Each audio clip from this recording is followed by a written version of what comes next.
The thing that's hard for people to understand, I think, is when we grew up, nobody was interested, Jews, no one was interested in the Holocaust. None. There was no interest at all. It was several reasons. One, it's after the war. All the obstacles to Jewish success have now collapsed. They're disappeared. Jews are going places. They're going places. They don't want to look back. They don't want to look back at a sorrowful chapter like the extermination of the Jews. They're looking forward. They're out, and I'm not being in the least bit hyperbolic. They're out to conquer the world. And you ready for this? They did. That's just a fact. I've told the story 100 times. I'll tell it 101 times. Please. I went to, a public high school, James Madison High School. There was a time where 3 sitting senators were from my high school. Not even any private colleges, private schools had that. Current now Senate Minority Leader, before Senate Majority Leader Chuck Schumer, my high school. Bernie Sanders, my high school. Norm Coleman, my high school. Judge Judy, my high school. Ruth Bader Ginsburg, my high school. Wow. Brace yourself for this. Not 1, not 2, not 3, not 4, not 5, 6 Nobel laureates in physics, in economics, in biology. Jewish? All Jewish. All Jewish. All my high school. They set their sights to conquer the world, and they conquered it. They did. So, by the way, if you ever have your camera, come down to my high school, and you'll see the wall of celebrities, those who made it. You would be astonished. I'm astonished. Every once in a while I pass the high school, and when a friend is in town or a visitor, I come and show them. And you'd be astonished. The who's who of America. The who's who. My high school. So they don't want to look at the Holocaust. They were looking forward. We're going to conquer the world. Number 2, it may sound strange to hear you, may be strange to your ear now. It was an embarrassment to have passed through the Nazi Holocaust. Why? Because A, it was said that the Jews went like sheep to slaughter. Jews said that about themselves. Jews went like sheep to slaughter. And number 2, the assumption was, if you survived, you must have done something dirty. How else could you survive? I remember my late mother, she would always get very angry when people asked, in complete innocence, how did you survive?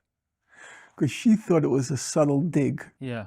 How brutal psychologically that must have been. So I tried to be objective about myself. I always traveled with a smart crowd, but I wasn't of their caliber. I was not. But I always wanted to be among them. They were very condescending, not nice people. Not nice people. It's Cassius, the lean and hungry look. So ambitious. So ambitious. And that level of ambition, it yields achievement, but not nice people. Not nice. But I traveled with them, hung out with them. Hung out meaning the library, reading books, not hanging out like a club. In any event, politics was in the air. This was the 1960s. And these were the smartest people going out there, the smartest. I didn't realize how smart. I thought they were just smart for my high school. I didn't realize they were smart by the standards of the whole country. I didn't. I had no concept of that. In any event, I could say without fear of contradiction, if you took a polygraph and put it on my wrist now, not one friend or parent of a friend, not one, ever asked my parents a single question about what they passed through. Never once. None. And I could say that straight through to high school, senior year. Never. There was no interest. There was no interest at all in the Nazi Holocaust.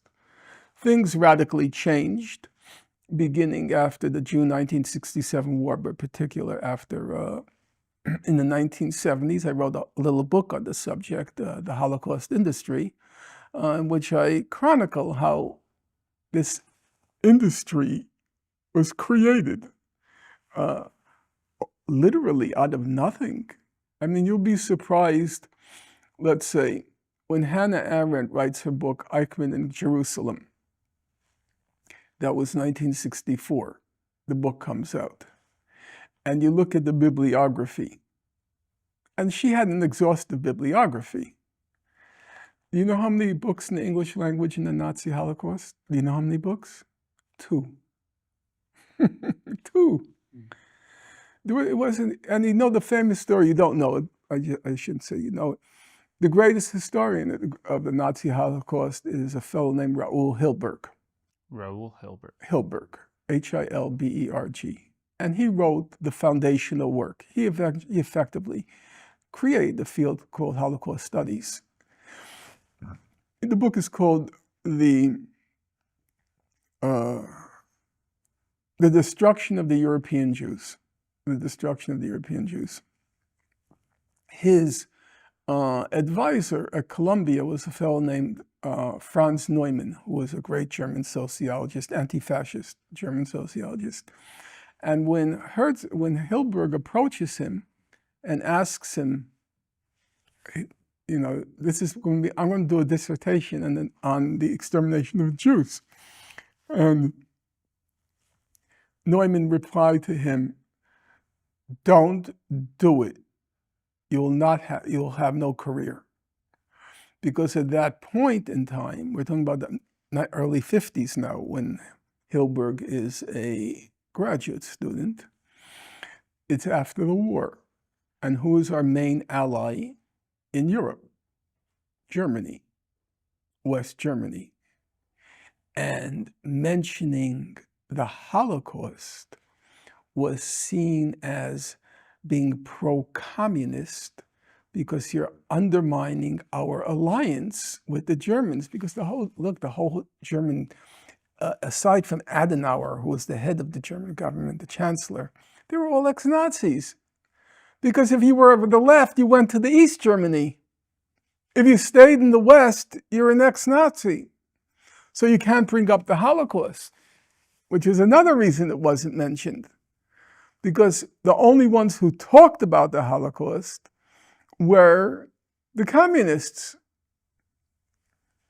So in order, it was said, to discredit the German government. That's what was said. You know, the communists talk about the Holocaust as a weapon to discredit the West German government. So if you talked about it, you were said to be like a patsy of the communists.